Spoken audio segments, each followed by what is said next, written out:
Hello, and congratulations on your acceptance to Nazareth. On behalf of myself, my name is Renee. I am in the financial aid office here at Naz. On behalf of our whole team, we want to wholeheartedly welcome you to Nazareth. And this presentation is going to talk to you a little bit more about some next steps and things that you can be doing in preparation for joining us in the new academic year. So I'm going to go ahead and stop sharing my video and then also start sharing my screen of the actual presentation. So here is my director's information. She is our primary contact for our new students. If you reach out to the finaid@naz.edu, our admin will orient your questions best to the person that can help you. And most times it's going to be Jan. So a lot of the correspondence that you've seen thus far has been from Jan, and she, again, is our primary contact for our new families. So the agenda of what this presentation is going to be covering is some financial aid forms and additional forms that may be needed for your student's financial aid file, including some outstanding documents and orienting you a little bit more on the billing and financing options, and also work study, which could be part of your student's financial aid offer, and some other resources that can be helpful in this process to help you demystify it a little bit, and we'll get you set up on those. So hopefully this one's not new to you. The FAFSA, the Free Application for Federal Student Aid, is the main financial aid form that colleges and universities use to help determine federal financial aid eligibility. And hopefully by this time you've gotten this done. And if not, there's still time. You can certainly go out to the FAFSA.gov website listed there to submit the FAFSA. And we also use this form for other forms of financial aid here at Naz. So we would encourage you to get that filed if you haven't already done so. You can also file it on your mobile device by downloading the My Student Aid app, either from the Apple Store or the Google Play, if that is your phone type. And draw your attention to our school code. Each school is identified by a 6-digit code, and our school code is listed here as 002779. And if you have any questions about the FAFSA, certainly reach out to our office if you get stuck or you have questions about some of the information it's requesting. You do have the option when you're into the form itself to save it, and I would encourage you to do that so that you can come back to it at a later time. For New York State residents, there is a separate application that you would need to complete for New York State financial aid, and that is mostly the New York State TAP program. So you will be instructed at the very end of the FAFSA to go on to the New York State application. So I would encourage you to also do that application. The most recognizable is a New York State TAP program, but there's some other grant and scholarship programs that are attached to that application that, again, I would encourage your students to complete. And our school code, just like on the federal side, is unique to Nazareth. Here is our undergraduate code for New York State TAP is 0525. When we send the financial aid offers to students, there may be times where the family and student would want to see if there's any additional funding that Nazareth can provide. And we do have an appeals process, and we would want you to submit that for, a reconsideration of your financial aid offer. And I do have the link there if you wanted to contact our office to have that link sent to you, or you can just copy this down or take a photograph of it with your phone. This will take you directly to that appeal. And these appeals are personal and unique to each student, and they are reviewed by our appeals committee several times a week at this time of the semester. So I would encourage you to take advantage of this opportunity to have a reconsideration for additional support from Nazareth. If you are to the point where you're looking at some outstanding documents, and the financial aid offer for the most part is going to have federal financial aid, it's going to have state financial aid, it's going to have Nazareth financial aid, and part of that federal financial aid is going to include loans. Loans are going to need to be paid back at some point after the student is finished with college or leaves college for one reason or another. And 6 months after they leave college, either through graduation or just taking a brief hiatus from college, 6 months after they graduate, they will be expected to begin repayment. So to get these loans, the student needs to complete entrance counseling and the master promissory note. So these two items are required for first-time borrowers.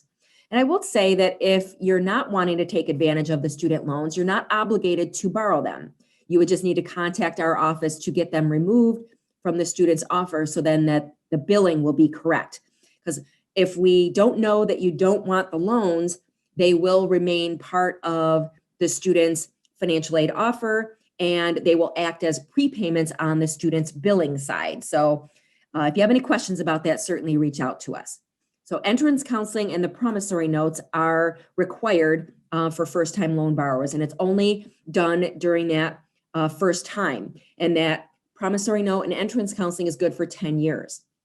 That other bullet there about the annual student loan acknowledgement is an annual requirement. So for our first-time borrowers, there's nothing really to acknowledge except you are going to get a snapshot of Nazareth College's average loan borrowing and average debt. And you're going to get some other college scorecard information. But going forward, for our returning student borrowers and returning parent borrowers are going to have to acknowledge their prior borrowing in order to receive new borrowing. So that's why it's got that annual on there. So you're going to be doing the annual student loan acknowledgement annually. However, the promissory note and entrance counseling is only done one time. The second big bullet there is about verification, and not all FAFSAs are selected for this quality control process. I will draw your attention. We do have some video resources on our website that can help you orient yourself a little bit more to this process. Like I said, not all FAFSAs are selected for this process. The documents that would be required would be on the student portal. One of them is going to be the verification worksheet. The other is going to be either the tax documents that are going to be sent into our office, or if you've already done the IRS data retrieval on the student's FAFSA, that satisfies the tax information for us.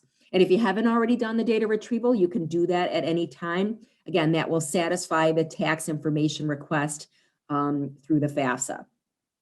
If your students have gotten any outside scholarship notifications, you want to send that information into us as well, because we go ahead and we add that onto the student's offer so that, again, acts as a prepayment towards the upcoming semester's bill. So if you have any of those notifications and you want to send those into our office, you can send that right to finaid@naz.edu.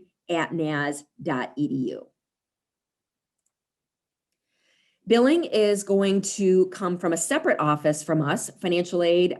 We set up financial aid awards, but the billing office, student accounts, is going to be sending billing information through NazNet self-service. They do not send out paper bills, they send electronic bills. And the fall bill is usually sent in July, and the spring bill is usually sent sometime after Thanksgiving. So you want to kind of calendar those two dates to expect those respective fall billing statements. Student accounts, as I mentioned, is the primary source for information about billing, about due dates, about payment plan and payment options.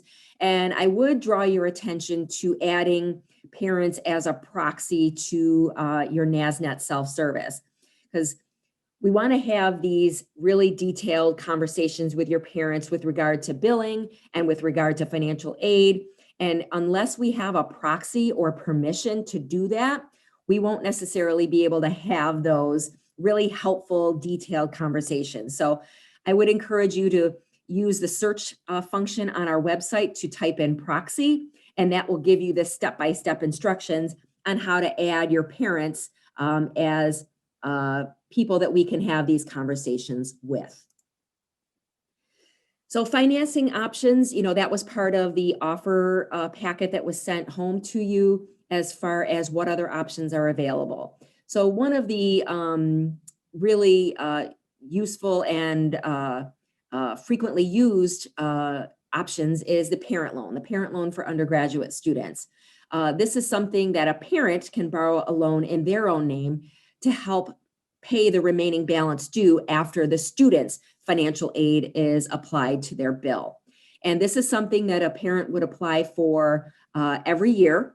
And you want to make sure that you're selecting the most recent application that's available, because sometimes there will be 2 application years available, and you want to select the most recent application year to apply for. And again, this can be for the entire year. And I do have an instructional video on how to apply for the parent loan that's available on our website. Another option through our billing office is the payment plan. And I would refer you to their website for more information there, where for a small semester fee, you can spread your payments over 5 months each semester. And you have to enroll, if you want to take advantage of this, each semester. So if you enroll in the fall, you would need to re-enroll for the spring. That enrollment doesn't carry over from semester to semester. Another option that our families would take advantage of is a private or alternative student loan. And that's in the student's name, usually with a credit-worthy cosigner like a parent. And that's going to be based on the based on the credit score of the applicant and the co-applicant. So if you want more information about both of these options of the parent loan and or the private loan, we have information on our website, or you can contact our office and we can give you a little bit more detail about those options. Federal work study was probably part of your student's financial aid offer. And this is an opportunity to work on campus in an office and earn a regular paycheck, just like we do as employees. It's usually about 7 to 8 hours a week, and it's the student's responsibility to find a job. So it's not guaranteed, but usually students who are actively seeking work can find employment on campus. There is a job fair that's held each fall, and I would encourage your students to do another search on the Nazareth website for Handshake, which is the career services online portal for applying for federal work study jobs and or just college work. If you're looking for just working on campus, if your student may not be eligible for federal work study, they can also work on campus in the same capacity. The rate of pay is the same. The experience is the same. It's just who is paying the student. Is it coming out of federal work study dollars, or is it coming out of a department's budget? And the students are paid every other week, just like we are, but the funds are not applied to the bill. So the student can choose how they want to use their work study earnings.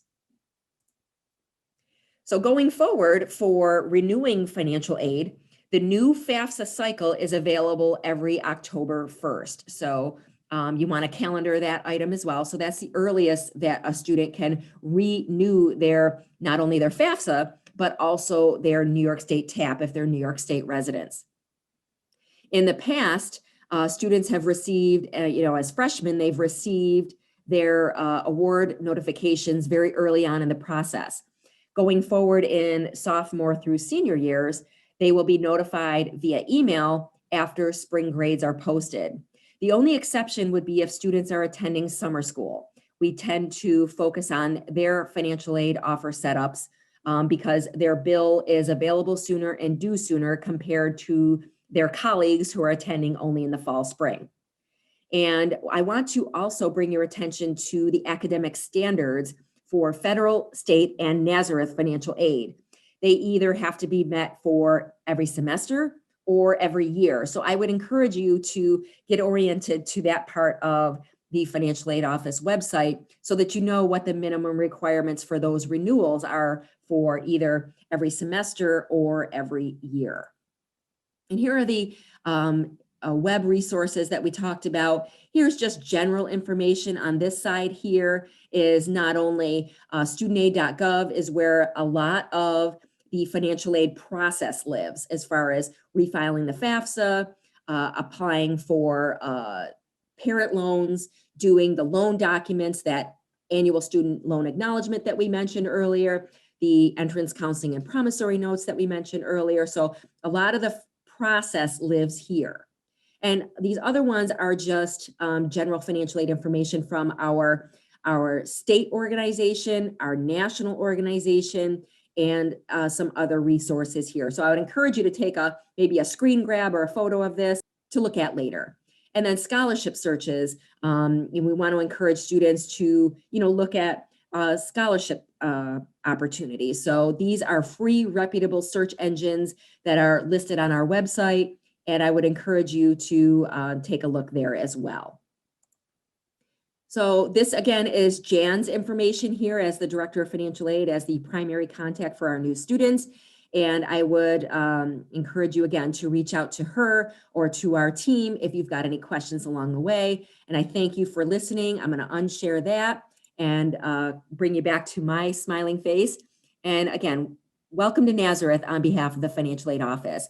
We want to encourage you. We're here all spring and summer. And as we are bringing you on board to campus, want to make sure that you know that you've got a very enthusiastic team here to help you understand these processes, help you to navigate these processes, help you to demystify it, and hopefully de-stress this part of the process. So I thank you for listening and have a great afternoon. Thank you.